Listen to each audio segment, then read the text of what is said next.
just like to take a few minutes actually first and tell me how lovely and how encouraging it's been for me to be here today, and what encouragement it's been meeting people and seeing so many with a real heart for the Lord and for the mission around the world. What an encouragement it's been to hear the speakers this morning and to hear a little bit about the Lord's work in other countries. What an encouragement your talk was. It was so encouraging. So much so I got a bit teared up a little bit, and I was like, I hope I'm not going to get emotional. It's going to make me waffle even more than I usually do, probably. But I just wanted to take the time out to say that because I think probably as ladies you'll relate to this. Matt would tend to travel and do quite a lot of deputation, and I tend to be at home with the children when he does that because, you know, family of 5, it's not that easy to travel that much. I don't get that many opportunities actually to go and hear especially about other ministries. And I have been a few times with him. We have travelled together sometimes, and usually I don't quite know why, but usually it's just Matt speaking and I'm there listening to the work that I'm involved in, you know, and hearing very often the same things again and again and again in different places. And what an encouragement it's been just to have today and to be able to hear about what the Lord is doing all over the world. Truly, I was thinking earlier, I'm doing some teaching at the moment as well. And one of my favourite subjects is history. And I've had to do some English history, which is my passion, and I've had to do some Australian history, which didn't know they had that much. And you know, I've done Armenian history and a few different, I've been interested in history. There's so many history books around the world, and all of them, I think, have one thing in common. That they all miss out the most important events, don't they? And if you want to know the most important events in history, you have to pick your Bible, and the Bible hasn't missed out a single important event in history, including the ones that haven't quite taken place yet, but they're all down there in the Bible too. And if you want to know what's going on in the world around you, you know, I tend to pick up this and have a look around, and there's Trump meeting Zelensky, and there's what's going on in Israel, and there's these huge big events, and you're thinking, oh, these are so big and so important. But actually, if you want to know what's happening in world events today, you should go to a mission conference. And that's really where you'll hear the important things that are happening. They think they're so important, these big world events. But the important things that are happening is that the Lord is working today in the lives of people who are willing to give up everything and leave the comforts of the UK and whatever, or wherever else, go to places where maybe their lives are threatened, even where things are hard. They have to trust God for the very bed that they're going to sleep in and things like that.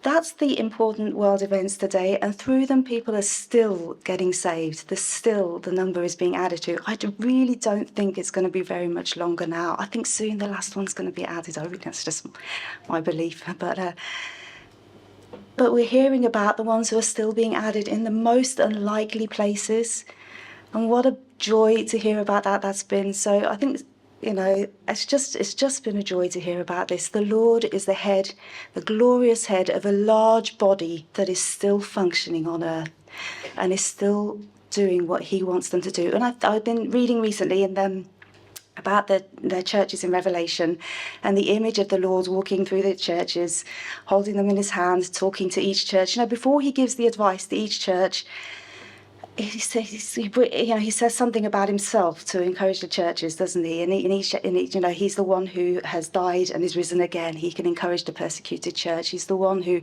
holds the stars in his hands. He has he has the churches, the history, past, present, and future of each one of us. He's holding in his hands. When I think of the work that I'm involved in Moldova, I have been there for about. We're married in 2011, so you can do the maths. And I've been there ever since. When I think about that, I always think about the verse from the churches again, when he talks about, I'm the one that opens the door and no one can shut it. And if I shut a door and no one can open it, because the only thing I can describe about Moldova at the moment, it's an open door. He's set an open door before us. I'd love the verse a little bit later. It says, and I know you have a little strength, which is good.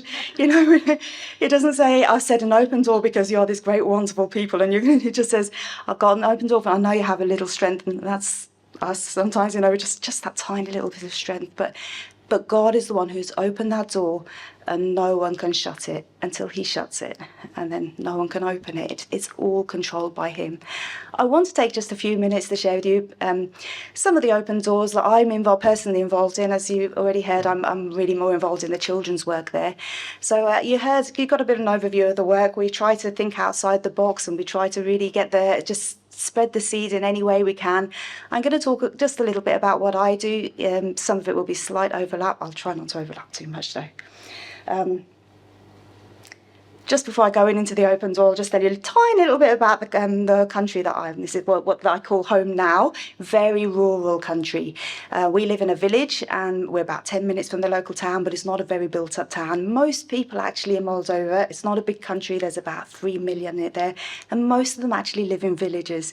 Most of them try to live a self-sufficient life. They really like to make sure they go grow everything in their own backyard. They go traipsing through the countryside. They're collecting herbs they can drink as tea, and if they invite you to their house, they're not the most hospitable people, so they don't get many invites. But if they do, they're very quick to assure you there's nothing from the supermarket at all. They never go to the shop, nothing in the supermarket there. It's challenging for me. I'm the sort of person believe why plant a potato if you can just go and buy them? But that's why. But yeah, very rural life. Just as likely to see a donkey and cart go past our place as you are to see a car. But I mean, there are cars. Obviously, it's not all like that. Very rural. You'll see lots of people getting water from their wells. Most people have a well in their backyard, and there's also wells in the village itself, so most people don't have running water in their homes. And as you heard today, it is quite a poor country. I mean, that's by no means, not every house in Moldova is like that. There's some who are getting more built up, and they are better. But there were people living there. That was from one of the people who received the soup kitchen run that we have. We go and deliver food to the elderly. And there is a lot of poverty. Elderly particularly have a hard time in Moldova. It gets really, really hot there in the summer. You can get up to 40 degrees and it stays that hot. But it also can get very, very cold in the winter. It can get down to -20.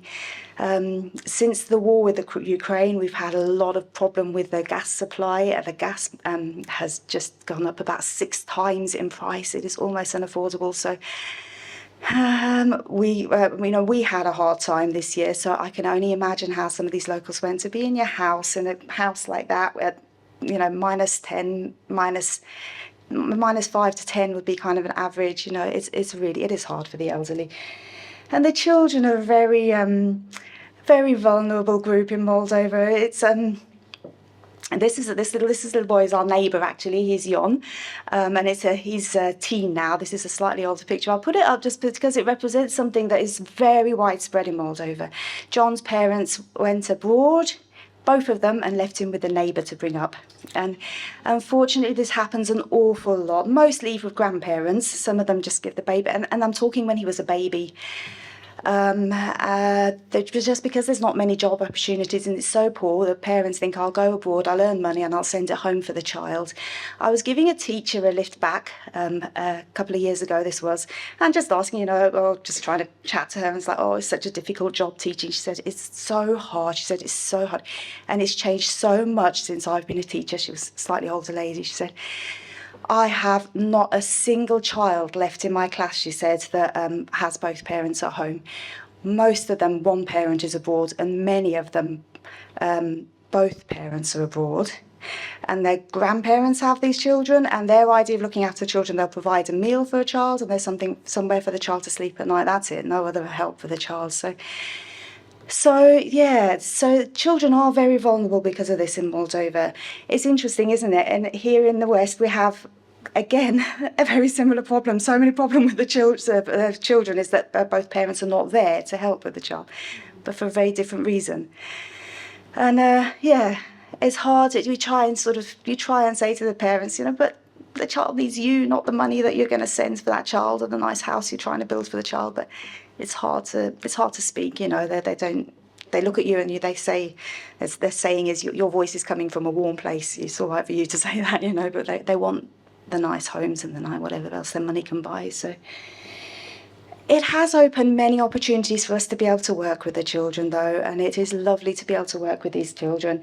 As you heard this morning, we travel to about 10 different villages every week, and we hold essentially like a Bible, a Sunday school within the schools itself. So we have an open door. We have no problem speaking to these children. And as you can see, you know, the numbers are well attended. The children don't really have that much else going on in their lives, so they're happy enough to come and they're happy enough to listen. And we can run that in the school. So every week we'll go and we'll teach them a Bible story. We teach them memory verses. We play games with them. Maybe do a craft with them, things like that. But you know, we can really just, there's no sort of don't mention this and don't mention that. We can say anything we want. We teach them they're sinners. We teach them that Christ is the Son of God and the only one who can save them from their sins. There's no restrictions, and this is most of our clubs. In fact, currently I think all of our clubs are held in their local schools. And we have no restrictions there. This is one of them. You see the little children running out, and this is a little program we have in our own building. So we try to, this is on top of the Bible clubs. We also try to do extra events with the children. So once a week we'll have just a craft time with them to try and invest in their lives a little bit more, have more one-to-one contact with children. They just come into that's the school that we have there, the little school. They come and we prepare a craft for them, and then we sit and do the craft with them, just try to talk, try to get involved in their lives, try to know more of them, try to show them a bit of love as well. We also do a postal Bible school. I know you know a lot about the ministry of VES, and it's doing really well in Moldova. We have over 1,000 children registered and are doing these lessons regularly. We do encourage them. Once they bribe them, we encourage them with little gifts and prizes and so on and so forth. But we've been amazed at how much interest there's been. This is just we have to go out and with the postal system doesn't work very well in Moldova, so we actually have to do play postman as well. That's okay. So obviously the 10 schools where we already have a club, we just go and give them their lessons at the club time, and they can give it back. You know, even if they don't attend clubs, they can come and they can get their next lessons. But we also have little boxes in some other schools where the children, the directors have been very happy for us to work with them to do postal Bible schools. I think there's 4 other schools where we have the boxes, but we haven't got clubs there, and they all say to us, but you do clubs in other schools as well. Why don't you come and do it in our school as well? And we have to say, we just haven't got the people. We can't get there, and we just haven't got the people to do it. We could start easily another 10 clubs, you know, if we had more people in the group. It's very, very challenging, I think. The Lord's work is challenging ever. Of course, there are challenges, but the Lord is greater than each challenge. And, you know, you think about places where your lives at risk almost, and it's difficult to find the opportunities, and you have to try and create opportunities to talk about Christ, and these places are very challenging. And then I think sometimes about the open door in Moldova and think, wow, I don't have any of those sort of challenges. But there's a different challenge. The door is wide open, and so often you just can't do it. And yeah, if there's one thing I'd like to believe today with you, is please pray with us for a few things. Firstly, that for wisdom to know when there is such a wide open door, to know exactly what to do and what you have to say no to. But please also pray with us that the Lord would send workers into the harvest. The fields are ripe to harvest. I don't know how much longer the door will be open, but at the moment it's open. And please pray with us that more people will have a heart to go where the door is open here and tell people the gospel. Is an opportunity to tell little children to go into the school and teach them the gospel. And several teachers we've had turned around and said to the face, I'm sorry, I can't come. That's really hard.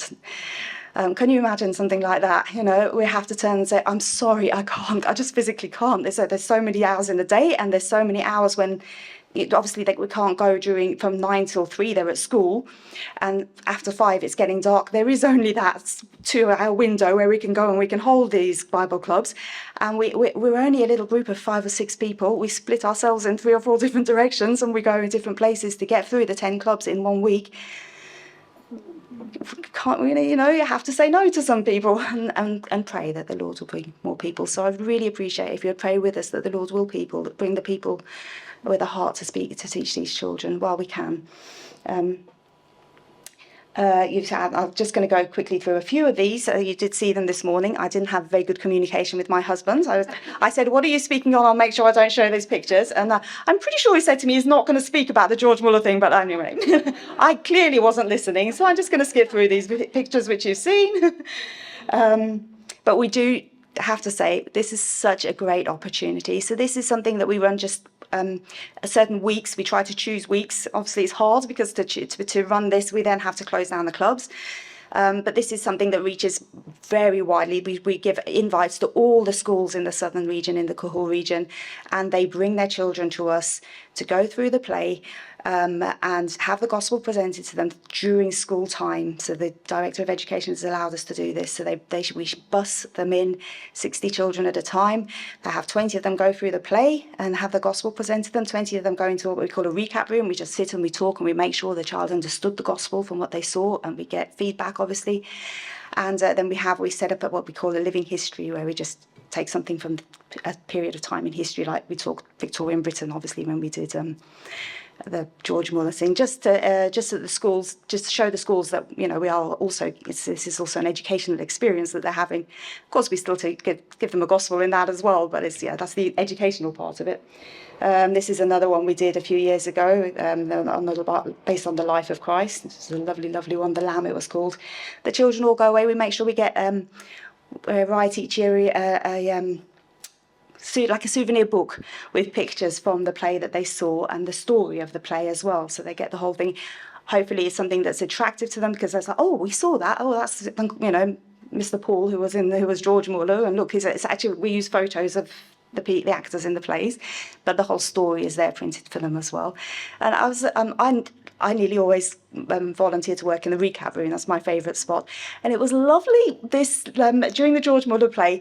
I'd get the children and I show them the souvenir book that they're going to take away with them at the end of the day. And it happened to me a few times. The little boy said, I've already read that book. And I'm like, you can't have, dear, because we've only just printed it now, and we're going to get it at the end of the play. No, my sister came last week and she brought the book home and we already read it together. I was like, yay, that's great, that's brilliant.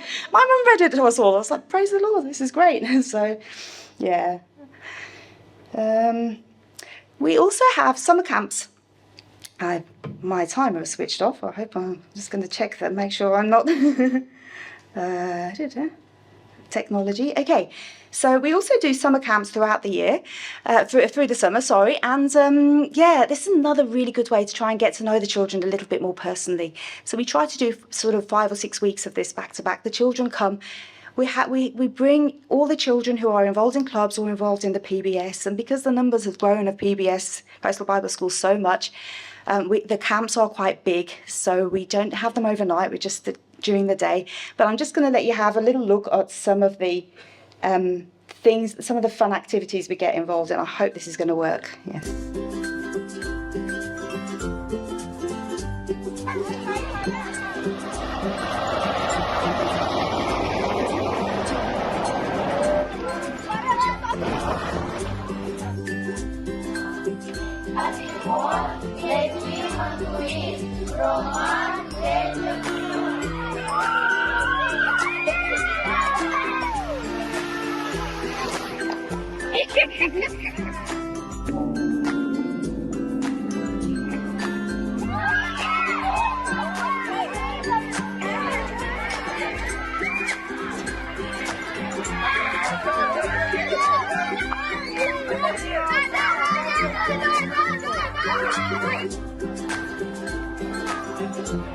Bravo.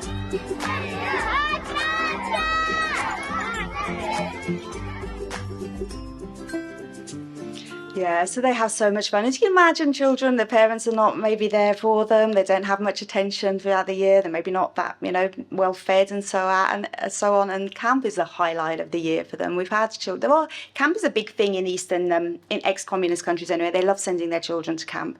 So we never have problem with, parents being worried about it. So it will be a normal thing for them. And there are still other camps, non-Christian camps, also still functioning. We had a family last year at the camp who they paid for their oldest child, to go away to some fancy camp or something, and the younger child was really disappointed. So they said, "Okay, we'll make sure we get a spot for you in the Zanesh camps." She wasn't one of the kids who come regularly to clubs or something, but I think her father's a policeman or something, so she got in through her contacts, And it was really funny. The policeman then came and was chatting to Dan and said, "It's really funny. We paid for our older daughter to go, and we sent the younger girl here as a consolation prize. And our younger child came back and was so excited, and it was the best camp ever. And the older child came back and said, it was horrible. I never want to go there again." So he said, "Next year I'm sending them to your camp, both of them to your camp." So we're like, "Yep, you're welcome. Send them along. That's great." Again, camp is such a lovely time when you can get to know the children that little bit better. And one of the things that really encourages me now about the camps is that it's all mostly run by volunteers, young volunteers, and last year we had a team of 20, and 12 of them were children who had been to camps when we'd started the work there, and they've grown, they've got saved, and now they're working as helpers. That's where you want to see children's work going, isn't it? So we just pray that the Lord will continue to work in those young people's hearts, and that they will, it's easy to volunteer for a camp. It's so much fun. Our campsite really is, and, they want to come because it's so much fun. But we're just praying that these young people, that the Lord will catch a hold of them in this time in their life, that they will not be like the many, many others who just want to get out of Moldova as soon as they have the opportunity, but they will just catch the vision of the open door that God has given to their country to tell others about himself, and that they will stay and trust the Lord to provide their material needs, and consider him worthwhile, consider the Lord, in other words, worthwhile living for. It's easy to get interest in young people, but we want them to see the Lord and to give their lives to him completely, to give, not just to be saved. We pray for them to be saved, but we pray that they would give their lives in service to him, and whether it be in their own country, Moldova, wherever it is, but the Lord would open their eyes just to see that he's the only thing that's worth living for in this life. It's surprising. You'd think a very poor country, you would not have too much problem with materialism there. Sometimes it's the other way around. They haven't had everything that they see in the West, and they just want it 10 times more, because television and internet and everything makes it very clear to these people in these poorer countries that what the West has to offer, what money has to offer, really, and what the lifestyle others have that they feel they're deprived of, and they want it even more. And it's so hard to get through to them that, look, I've left all that, it won't satisfy you. It's not. Don't make it your life stream to have a great job and to get out of Moldova and to earn lots of money and to live like a Westerner or European or whatever. It's just not worth it, your dream. But they think it is. They think, even the Christian young people think that that's what I should be doing. There's also a lot of pressure from their parents. Many of the young people who got saved as children and now, serving in the camps or whatever, their parents put a lot of pressure on them to, go out, go into Europe, earn money, send it back to us. And, there's also that, there's a big pressure. In fact, there's a young girl in our assembly at the moment. I'll just finish with this, with her. Her name's Rita, and maybe you would be happy to pray for her as well, because she's helps in the camps every year. She's studying like a baccalaureate, the A-level equivalent. So she's studying for that, and in September she'll be going on to next step in her education, whatever that is. And she really wanted to take a year out. We were wanting to send her on a CEF course for training, and she's so good at working with children. She does Sunday school every week, and she's also involved in some of the children's clubs and other events, and she's just, you can see her heart for the Lord. And her mum, who's not saved, is putting so much pressure on her to go abroad and study. Rita keeps saying to me, because I kept saying, look, your mum will come round to it. Don't go if you don't want to. I don't want to go. I don't want to go at all. I don't know how my Christianity is going to stand if I go. I'm not going to be among non-Christians and so on and so on. She said, but I have to. I can't. Mum's insisting. I have to do it. So if you pray for Rita especially, but generally that others like Rita as well. You know, she's certainly not the only case, that the Lord would really raise up a generation who is willing to give their all for him and to live their lives for him. Thank you again. It's been lovely to be with you and to be encouraged myself. And thank you for your prayers. I know many of you do pray for Moldova and do pray faithfully. And I really, really appreciate your prayers. It's all his work. He has opened the door. And if we have any strength at all, it's just a little strength. It's all from him as well. So may all the glory go to him. And thank you very much.